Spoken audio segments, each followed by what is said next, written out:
Dharmabytes is brought to you by Free Buddhist Audio, the Dharma for your life. Our work is funded entirely by donations from our generous listeners. If you would like to help us keep this free, make a contribution at freebuddhistaudio.com/donate.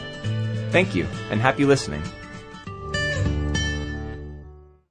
Yeah, I'm really pleased to be having a chance to share a bit on the Four Noble Truths. It's one of those teachings that I got introduced to very early on, I think. I got involved in Buddhism in the late 90s in Cambridge. But seriously, for 20-odd years, I've always kind of skimmed over it and thought, oh, it just doesn't really seem to say a great deal, that. It doesn't seem that significant. You know, the teachings that kind of drew me in were elsewhere. And then it was about 15, 16 months ago or something shifted.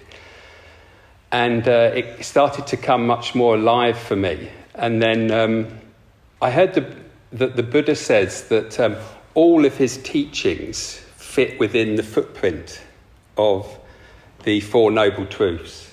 So the whole of the body of his teachings fit within the footprint of the Four Noble Truths. So there's something about that it's a crystallized essence of what is seen with the depth of awakening and insight or realization in Buddhism. It's a crystallization of the central liberating insight that you see clearly these four truths, you know, so that sometimes it goes, Dharmabytes said life is suffering, there is suffering, that suffering arises from craving.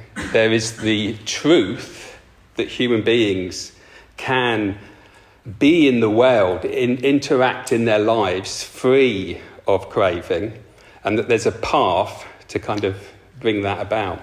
There's a very classic kind of model there of, I think from the medical world, you've got a symptom, you've got a diagnosis, you've got a cure, and you've got a medicine, you know.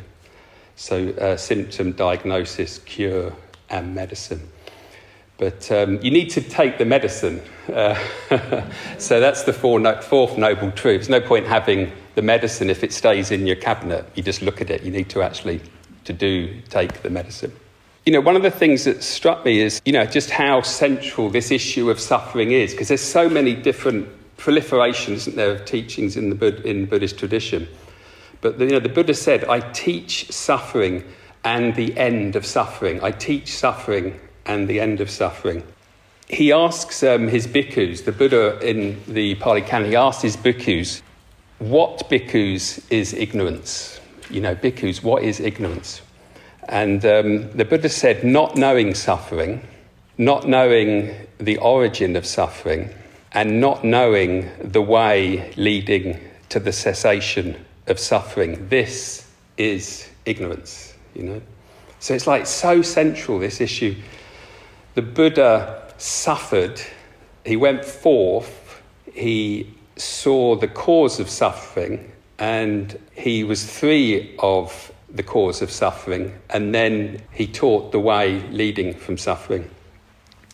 And Bhikkhu Bodhi says this, he says, the fact of suffering, the Buddha says, is the only real spiritual problem.